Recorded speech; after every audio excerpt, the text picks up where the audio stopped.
ఈ మధ్య కేసీఆర్ కుక్కలు ఎగిసెగిసి పడుతున్నాయి. కేటీఆర్ నుంచి మొదలు పెడితే సుమన్ దాన్కా. కొంచెం ఆగుర్రా నాయన, ఎందుకు ఎగిసెగిసి పడతారు? మిమ్మల్ని ప్రజలు చెప్పులు తీసుకొని కొట్టినా ఇంకా మీకు బుద్ధి రాలే, ఇంకా రాదు కూడా. ఎందుకంటే ప్రజల్ని దోచుకునే దొంగలకు పరిపాలన ఏంటి, దానికి సంబంధించిన అంశాల్లో ఏ విధంగా ముందుకు పోవాలనేది కనీస ధర్మం తెలియక మీరు ఇలా రాజకీయంగా చచ్చిపోయింది. ఇక అది పట్టలేక ఒకడేమో 3 నెలలు ఉంటదంటాడు, ఒకడేమో 6 నెలలు ఉంటదంటాడు, ఒకడేమో ఎప్పుడు పోద్దో తెలియదంటాడు. ఇలా మీ కామెంట్స్ కు రెచ్చిపోకపోవడం వెనుక ముఖ్యమంత్రి ఒక వ్యూహం ఏందో, ప్రజల ముందు మిమ్మల్ని ముద్దాయిగా పెట్టాలని చేస్తున్న ప్రయత్నం ఏందో మీకు అర్థం కావట్లే. మీరు ఎంత ఫ్రస్ట్రేషన్లో ఉన్నారో అర్థమవుతుందిరా భయ్. ఇంకా చెప్పాలంటే ఇక మిమ్మల్ని తన్ని తరిమేదానిక కూడా మీకు బుద్ధి రానట్టుంది. ఇలాంటి చిల్లరగాళ్ళు ఇవాళ ఈ రాష్ట్రానికి నాయకులైండ్రు. ఇలాంటి చిల్లరగాళ్ళు ఇవాళ తెలంగాణను పాలించి నాశనం చేసిండ్రు. ఒక్కొక్కరిని తెలంగాణ నుంచి తరిమి కొట్టే పరిస్థితులు వస్తాయి, గుర్తుపెట్టుకోండి. తస్మాత్ జాగ్రత్త. చివరికి ఎక్కడికి తెగబడ్డారంటే ఉచ్చ నీచాలు మరిసి మీ చెప్పులతో మీరే తన్నుకునే కాడికి వచ్చింది మీ బతుకులు. ముఖ్యంగా ఎక్కడో కొడితే ఎక్కడో కాలినట్టు కేటీఆర్ టీంకు మరీ ఎక్కువైపోతున్న పరిస్థితిని గమనిస్తున్నాం. బిడ్డలారా జాగ్రత్త, ఎక్కువ తక్కువ వాగకండి. మీ ద్రోహాలేందో, మీ దోపిడేందో, మీ అవినీతి ఏందో, అక్రమం ఏందో ఒక్కసారి వెనకకేసుకొని చూడండి. మీ బతుకులేందో ఒకసారి చూసుకోండి ఫస్ట్. కాబట్టి తెలంగాణ ఏదో వీళ్ళ జాగీర్ అన్నట్టు, అధికారం కాంగ్రెస్కి వస్తే వాళ్ళదేదో గుంజుకున్నట్టు అసహనంతో ఫీల్ అవుతుండే ఎందుకురా? తెలంగాణ ప్రజలు మిమ్మల్ని తన్నిమే రోజులు ముందున్నే, గుర్తుపెట్టుకోండి. మీ అవినీతి అక్రమాలు తెలిసిన తర్వాత మాట్లాడుతున్నారు కదా ఒక్కొక్కడు. కాబట్టి ఇలాంటి చిల్లరగాళ్ళు, ఇలాంటి చెత్తగాళ్లను ప్రజలు పట్టించుకోవద్దు అసలు ఫస్ట్. వీళ్ళ వల్లనే ఈ తెలంగాణ ఇట్లా నాశనమై ఈ స్థితికి వచ్చింది. డెఫినెట్ గా రేవంత్ రెడ్డి గారు రేపు తెలంగాణ అభివృద్ధిని మరింత చేస్తారనే ఒక భావనతోనే, అలా జరగకుండా ఉండాలనే ఎవడెవడితో ఏమేమో కుట్రలు చేస్తున్నట్టు కనబడుతున్నది. మిమ్మల్ని ప్రజలు శిక్షించే రోజు భవిష్యత్తులో ఉండదనేది గుర్తుపెట్టుకోండి. ఉల్లరూటి మాటలతో, ఎచ్చిడి మాటలతో రెచ్చగొడితే తెలంగాణ ప్రజలు ఊరుకోరనే విషయాన్ని కూడా గుర్తుపెట్టుకుంటే మంచిదని చెప్పి హెచ్చరిస్తున్నా. ఇంకోసారి ఇలాంటి పిచ్చి ప్రేలాపనలు వెళ్తే తంతర్ అనేది కూడా గుర్తుపెట్టుకోండి. అసలు మీరు ఎక్కడ్రా లీడర్ నాకు అర్థం కావట్లేదు. ఆ ముసలోని పుణ్యాన్ని ఆడేదో కొట్లాడినట్టు నటిస్తే మీరందరూ వెనక కూర్చొని బిచ్చగాళ్ళ లెక్క అడక్క తిన్న సన్నాసులు. మీరు ఎవడైనా సరే మాట్లాడేటో తలతిక్క సన్నాసిగాళ్ళు. సిగ్గు లజ్జ లేకుండా లక్షల కోట్లు దోంచుకొని ఇంకా మీకు కోపాలు వస్తాయి. ప్రజలు చెప్పులు తీసుకొని తన్నే రోజులు భవిష్యత్తులో ఉన్నాయని తెలియదా మీకు?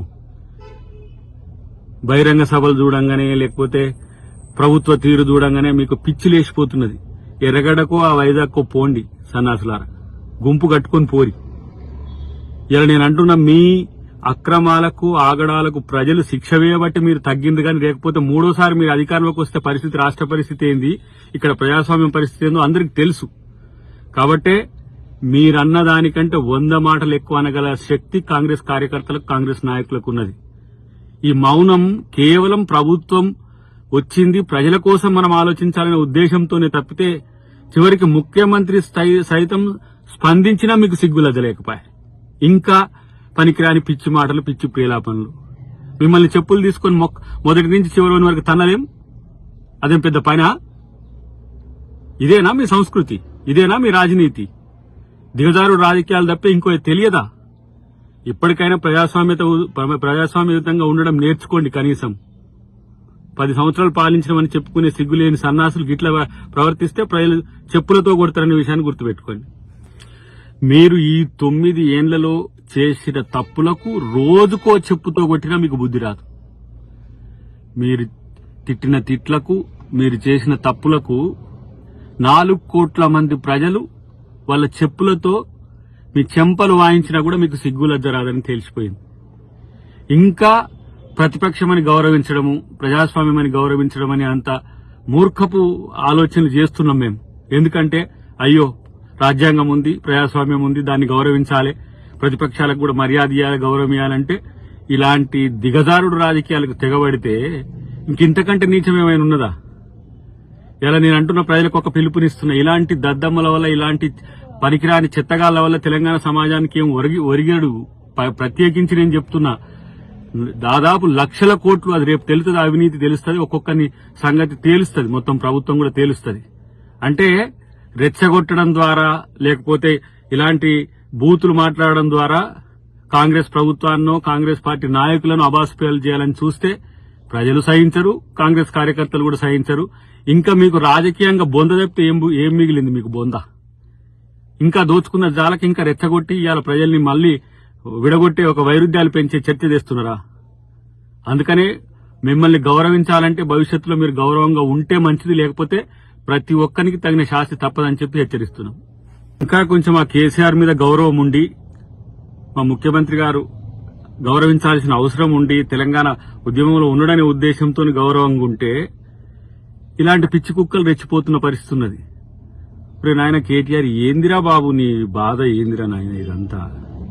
నీ పిచ్చి కుక్కలే వరలేదు మొత్తం బయట.